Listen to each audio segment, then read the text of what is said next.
আসসালামু আলাইকুম। সবাইকে শুভেচ্ছা জানাচ্ছি মাসুম মাহবুব। যারা লাইভ সেশনে সংযুক্ত হয়েছেন, বেশ কিছু ব্রেকিং খবর আছে আমাদের হাতে। সংক্ষিপ্ত সময়ে আমি চেষ্টা করব সেই খবরগুলো আপনাদের দিতে। ১ম এ আমাকে একটু কমেন্ট করবেন। দেখতে শুনতে ক্লিয়ার পাচ্ছেন কিনা, একদম সব ঠিক আছে কিনা? একজন প্রশ্ন করেছেন, ইমাম মাহদী আগমনের আগ পর্যন্ত ইরানে নাকি বিজয় হবে না। এটা কতটুকু সত্য? আমি চাইবো শেষের দিকে একটু হলেও এটার বিশ্লেষণ করতে, যেহেতু একটা দর্শক প্রশ্ন করেছেন, আমি অবশ্যই এটার গুরুত্বের সাথে নেব ইনশাআল্লাহ। আজকের আপডেটটা আমি ধারাবাহিক দেওয়ার চেষ্টা করছি। প্রথমত, কি ঘটছে আসলে এখন?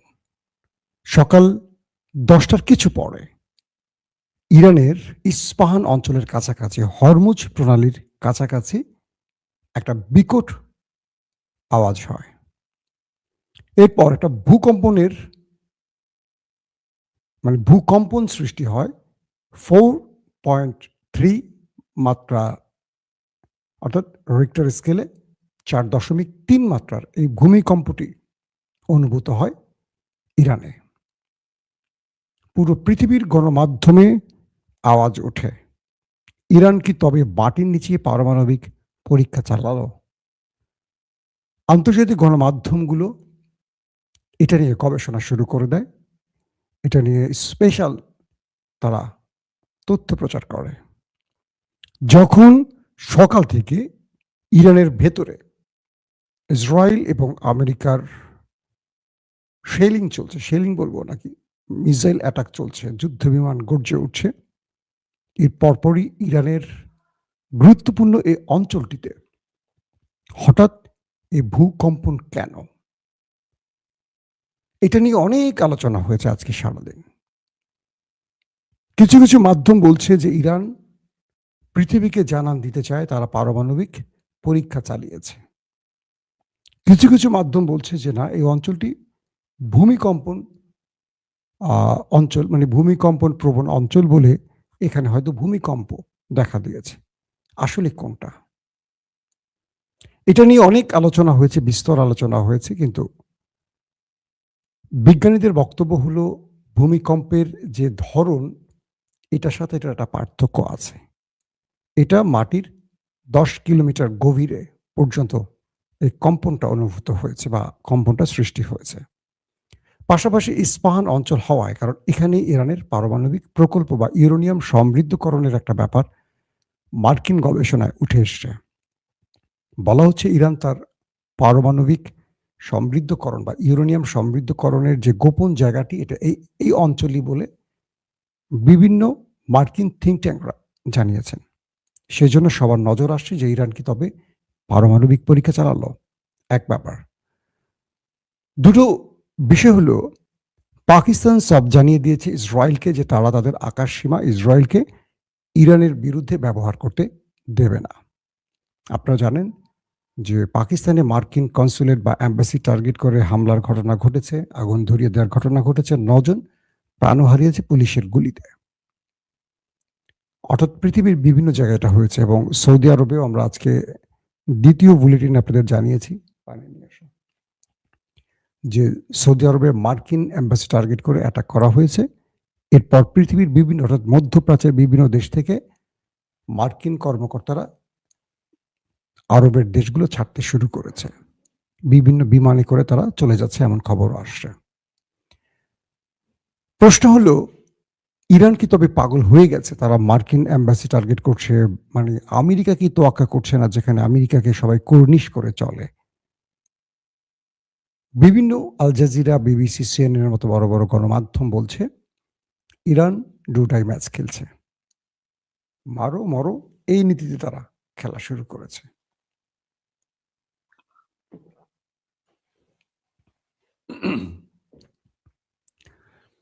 সর্বশেষ যে তথ্যগুলো পেলাম, সেই তথ্য বলছে দখলদার দেশটির ভেতরে আন্তর্জাতিক যে সাংবাদিকরা প্রবেশ করেছেন, চীন, ফ্রান্স, ব্রিটিশ বা ব্রিটেন, টার্কিশ, অনেক সাংবাদিকের স্পেশাল, অর্থাৎ তারা যে নিজেরা ধারণ করেছেন ক্যামেরায় বা মোবাইলে বা তাদের বিশেষ ক্যামেরায় যে ভিডিওগুলো, সেই ভিডিওগুলো বিশ্লেষণে বলা হচ্ছে ইরানের শত্রু দেশটিকে পুরো খান্ডার বানিয়ে ফেলা হয়েছে। গুরুত্বপূর্ণ স্থাপনা বা তার আশপাশের যে ভবনগুলো আছে ইরান সেগুলোকে মিসাইল এবং ড্রোন অ্যাটাকে একদম লণ্ডভণ্ড করে ফেলেছে। কিন্তু গণমাধ্যমগুলোতে ইরান এবং আরবের খবরগুলো বেশি প্রচার করা হয় কৌশলগত কারণে। চীনের একজন সাংবাদিক আজকে ইসরায়েলের ভেতরে তিনি ধারণ করছিলেন এবং বলছিলেন কথা ভিডিও করার সময় যে আমি কিছুক্ষণ আগে এখানে একটি ইরানি মিসাইল অ্যাটাক করেছে এবং সঙ্গে সঙ্গে পুরো এলাকাটার মধ্যে কয়েকটি ভবন দুমড়ে মুচড়ে শেষ, একদম মানে কি বলবো, ধ্বংস হয়ে গেছে, আগুন জ্বলছে। তিনি দেখাচ্ছেন, বলছেন যে কিছুক্ষণ পর এখানে চলে আসবে নিরাপত্তা বাহিনী এবং এখান থেকে আর কোনো ভিডিও ধারণ করা যাবে না। ইভেন আমাকেও হয়তোবা কিছুক্ষণ পর এই ভিডিও আর ধারণ করতে দেয়া হবে না। এর মধ্যেই দেখলাম যে নিরাপত্তা বাহিনী চলে এলো, তাকে তুলে নিয়ে গেল। এই পর্যন্তই লাইফটা হলো। পরবর্তী জানা গেল তাকে সেই দেশটির নিরাপত্তা বাহিনী নিয়ে যায় এবং তার ভিডিও ডিলিট করে দেয়। টার্কিশ বেশ কয়েকজন গণমাধ্যম কর্মী সেখানে প্রবেশ করে এবং তারা দেখায় যে ইরানের মিসাইল এসে কিভাবে হিট করছে। আরবের বিভিন্ন আউটলেট সেগুলো দেখায় সিরিজ ওই দেশটির ভেতরে ইরানের মিসাইল একটার পর একটা অ্যাটাক করছে। প্রশ্ন উঠেছে, তাহলে পৃথিবী বিখ্যাত প্রতিরক্ষা ব্যবস্থা অর্থাৎ আকাশ প্রতিরক্ষা সিস্টেমগুলো কি তবে অকেজো হয়ে গেছে? আমেরিকা তার থার্ড প্যাট্রিয়ট কিংবা ইসরায়েলের যে আয়রন ডোম এগুলো ব্যর্থ হচ্ছে, এগুলো কি কাজ করতে পারছে না? তখন মার্কিন বা বড় বড় সামরিক যারা এক্সপার্ট তারা বলছেন ইরান এখানে কিছু কৌশলে খেলা খেলছে যেখানে বারবারই পরাস্ত হচ্ছে ইসরায়েল এবং আমেরিকা। বিষয়টা কি?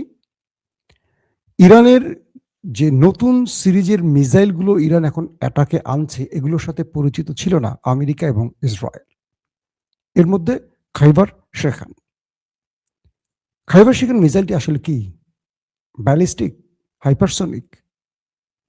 এটার গতি প্রকৃতি কি? এটার ধ্বংসের কার্যক্ষমতা কি আসলে? এটা নিয়ে যে বিশ্লেষণগুলো আসছে সেখানে বলা হয়েছে ইরান এই মিসাইলটিকে দখলদার দেশটির ভেতরে গুরুত্বপূর্ণ স্থাপনাকে টার্গেট করে ব্যবহার করেছে। বলা হচ্ছে যখন ইরান খাইবার শেখান মিসাইলটি ছোড়ে দখলদার দেশটিকে উদ্দেশ্য করে, তার আগে কিছু দুর্বল মিসাইল ছোড়ে। এরপর দখলদারদের কয়েক ধাপের কয়েক লেয়ারের আকাশ প্রতিরক্ষা সিস্টেম সেগুলোকে ইন্টারসেপশনে ব্যস্ত হয়ে পড়ে। এরপর খাইবার শিখান এতটা স্পিড নিয়ে সেটা আকাশে ওঠে, অর্থাৎ এই মিসাইলটি ইরান যখন লঞ্চ করে এটা সোজা চলে যায় আকাশে এবং আকাশে গিয়ে এটা শত্রুর যে জিপিএস টার্গেট থাকে অর্থাৎ যে লোকেশন এটাকে সেট করে দেওয়া হয় এটা নিচে যখন মুভ করে এতটা স্পিড নিয়ে মুভ করে যে পৃথিবীর কোনো আকাশ প্রতিরক্ষা সিস্টেম এটাকে ইন্টারসেপ্ট করতে পারে না সঠিকভাবে এবং এটা মাঝপথে তার স্পিডকে কন্ট্রোল করতে পারে। এবং এটার সামনে বলা হচ্ছে যে বিশেষ সেন্সিটিভ কোনো ক্যামেরা দেওয়া আছে হয়তো বা, এরকমই বলছে বিশ্লেষকরা, যে এটা যখন তার সামনে ইন্টারসেপশনের কোনো মিসাইল দেখে তার তার অবস্থানকে পরিবর্তন করে।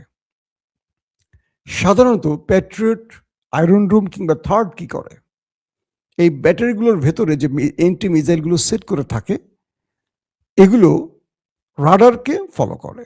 রাডার যখন সংকেত দেয় যে শত্রুর কোনো মিসাইল আসছে তখন সেটার স্পিডকে এই প্রতিরক্ষা সিস্টেমগুলো আগে বোঝার চেষ্টা করে যেটা কত স্পিড এটা আসছে, কোন পয়েন্ট থেকে আসছে, কোন দিক থেকে আসছে, কতগুলো আসছে। তখন সেটাকে ইন্টারসেপ্টের জন্য একটা নিরাপদ দূরত্বে, অর্থাৎ এটা ইসরায়েল থেকে যদি ইন্টারসেপ্ট করা হয় ইসরায়েলের ভূখণ্ড থেকে দূরে অথবা আকাশের এতটা উপরে যেটা নিচে পড়তে পড়তে মানুষের ক্ষয়ক্ষতিটা কম হবে, তো সেই মাপে এটা আকাশে ওইটাকে বিট করার জন্য মুভ করে, তারপর আকাশে সেটাকে ধ্বংস করে। তো বলা হচ্ছে ইরানের খাইবার শিখান যে মিসাইলটি দিয়ে নেতানিয়াহুর বাড়ি বা তার কার্যালয়, প্রধানমন্ত্রীর কার্যালয় হিট করা হয়েছে, এই খাইবার শিখান যখন আকাশে ওঠে প্রথমে, তারপর সেখান থেকে সেটা যখন নিচে মুভ করে তখন এটার স্পিড এতটা পজিশন মানে বাড়ে এবং এটার পজিশন এইভাবে মধ্য আকাশে গিয়ে পরিবর্তন করে যে আমেরিকান এবং ইসরায়েলের যে আকাশ প্রতিরক্ষা সিস্টেম এটাকে আর ধরতে পারে না এবং এটা নিখুঁত টার্গেটে গিয়ে হিট করে, যে কারণে ব্যাপক ক্ষয়ক্ষতি হচ্ছে এখন সেই দেশটির ভেতরে। 2 নম্বর, বিশ্লেষকরা আবারও বলছেন যে এখানে ইরান আরেকটা কৌশল নিচ্ছে। ইরান যে আক্রমণগুলো করছে প্রত্যেকটা আক্রমণ ক্ষতির জন্য করছে না, কিছু আক্রমণ করছে আমেরিকা এবং ইসরায়েলকে তাদের যে অ্যান্টি মিসাইলগুলো আছে এগুলো ভান্ডার খালি করার জন্য। অর্থাৎ ইরানের পুরনো যে আদলের মিসাইলগুলো আছে, কম দামি যে ড্রোনগুলো আছে, এগুলো ইরান কম বেশি প্রতিদিনই ছাড়ে। ইরান জানে এগুলো হয়তো বা ক্ষতি করলে এটা বোনাস, না ক্ষতি করতে পারলে ভ্যালুলেস। তো যখন এই মিসাইলগুলো ইরান মারে তখন এই ইন্টারসেপশনের পজিশনে এসে বা এই ব্যাটারিগুলো 3টা 4টা 5টা 10টা পর্যন্ত মিসাইল ছোড়ে। আজকের লেটেস্ট একটা খবর দেখলাম একটা ইন্টারন্যাশনাল গণমাধ্যমে যে ইরানের একটা খাইবার শেখান মিসাইলকে টার্গেট করতে 10টা মিসাইল মেলেছে ইসরায়েল, 10টা। এই 10টাকে ফাঁকি দিয়ে সেটা হিট করেছে দখলদার দেশটির ভেতরে। কল্পনা করতে পারেন যে ইরান কি খেলাগুলো দেখাচ্ছে?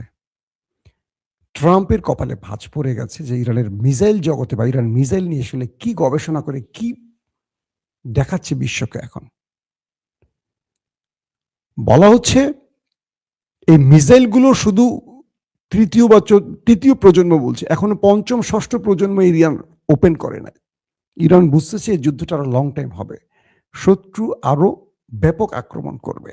সেক্ষেত্রে শত্রুর পজিশন পরিবর্তনের জন্য বা শত্রুকে বড় রকম ধাক্কা দেবার জন্য ইরান পরবর্তী আরো ভয়ঙ্কর মিসাইলগুলোকে ওপেন করবে।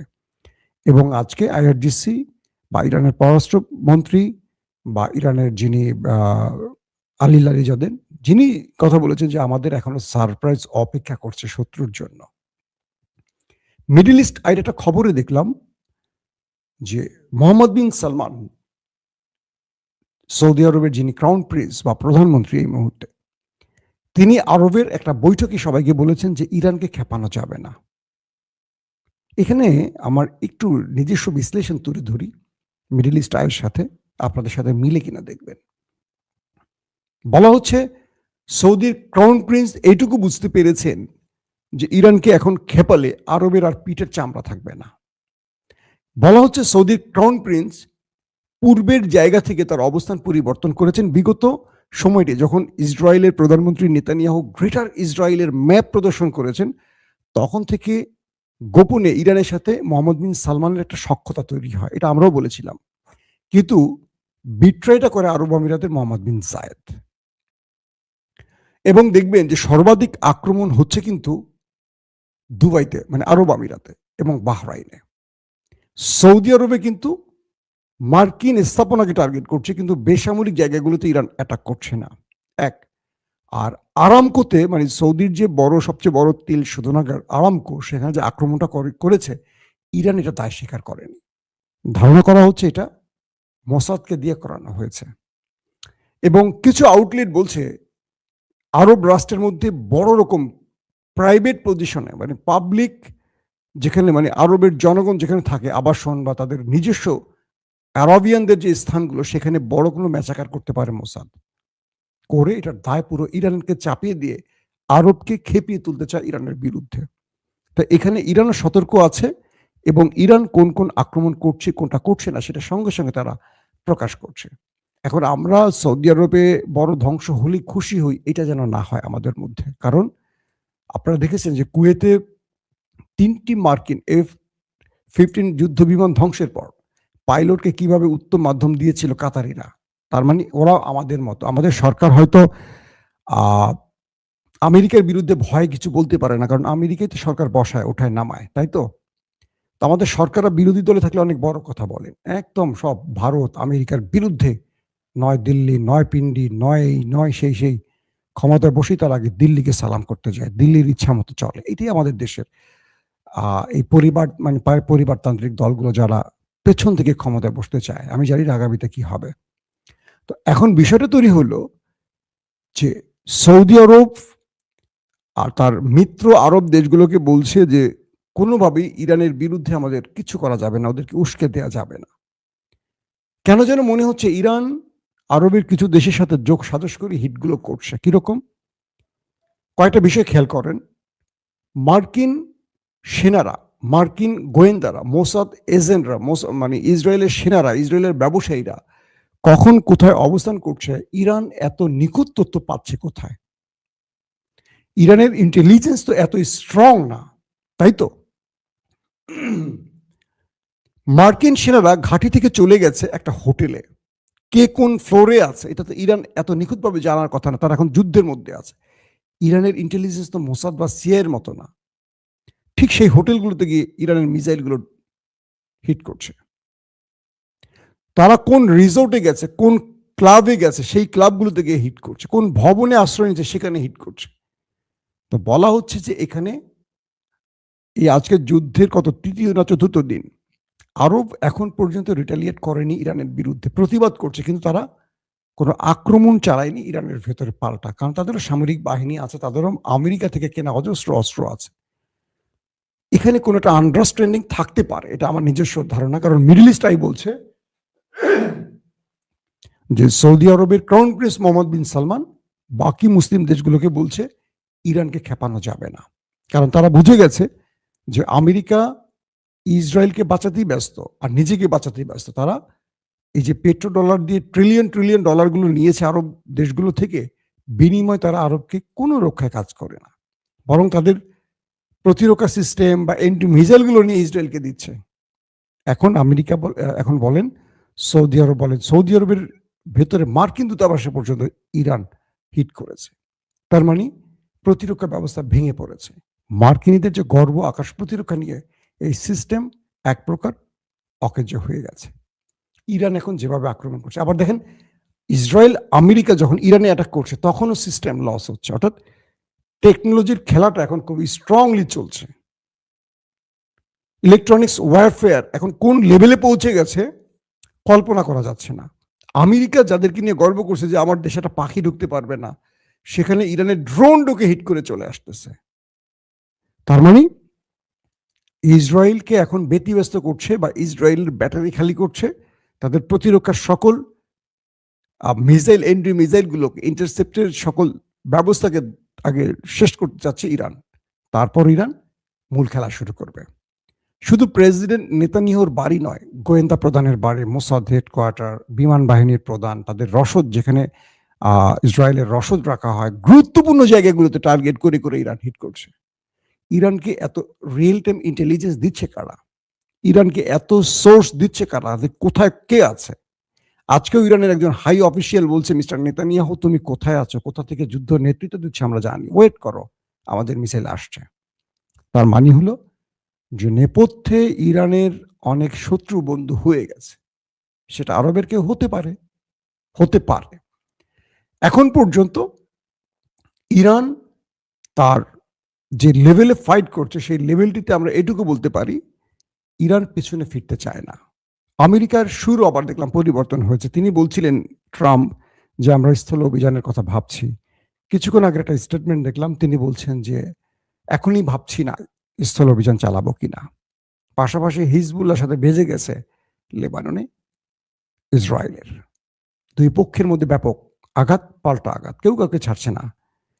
এখানে নেতানিয়াহু বাহিনীর 7-8টা ট্যাঙ্কও নাকি ওপারে চলে গেছে। আবার হাইফাতেও ব্যাপক অ্যাটাক করেছে হিজবুল্লাহ। বহুমাত্রিক যুদ্ধের দিকে যাচ্ছে মধ্যপ্রাচ্য।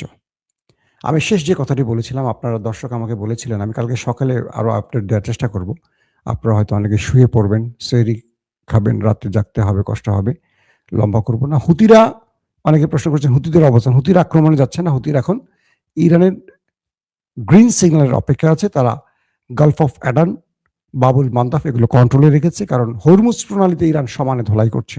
শুধু চীনের জাহাজ ছাড়া কোনো জাহাজকে আর এখান থেকে চলাচল করতে দিচ্ছে না ইরান, মোটামুটি তাদের কন্ট্রোলে, সেখানে হুতিরা তাদের সাপোর্ট দিচ্ছে।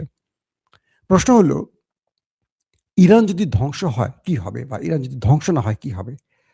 আমাদের রাসূল সাল্লাল্লাহু আলাইহি ওয়াসাল্লামের হাদিসের মতে কয়েকটা ব্যাখ্যা আছে এরকম, যদিও আমি খুব বড় স্কলার না, যেটুকু পড়েছি সেখান থেকে বলি।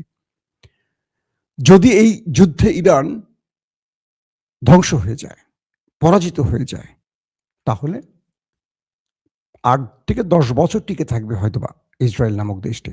কারণ হলো হাদিসের বক্তব্য অনুসারে যে এই অঞ্চলে পরাজয়ের পর, অর্থাৎ গ্রেটার ইসরায়েল বাস্তবায়ন করবে নেতানিয়াহু।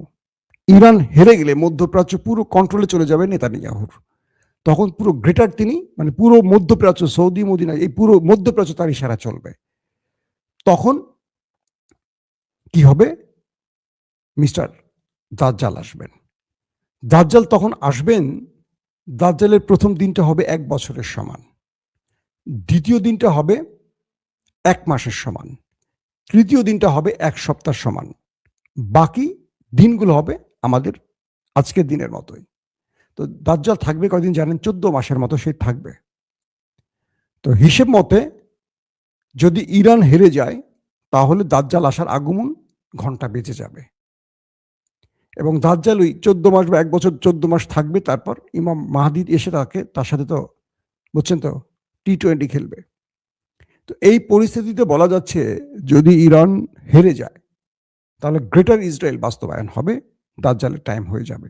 আর ইরান যদি হেরে না যায়, তাহলে হয়তোবা আমাদেরকে ইমাম মাহদীর জন্য আরেকটু ওয়েট করতে হবে। এটা নিয়ে আরেকদিন কোনো স্পেশাল ব্যক্তিকে নিয়ে আমি একটা শো করব। দর্শক, যদি আমার বক্তব্যের সাথে আপনারা ঠিক থাকেন অবশ্যই কমেন্ট করে জানাবেন। যদি ভুল থাকে সেটাও আমাকে জানাবেন। মানুষের শেখার কমতি থাকতে পারে বা মানুষের জানারও কমতি থাকতে পারে। আজকের মতো বিদায় নিচ্ছি। প্রত্যেকে ভালো থাকবেন। আল্লাহ হাফেজ।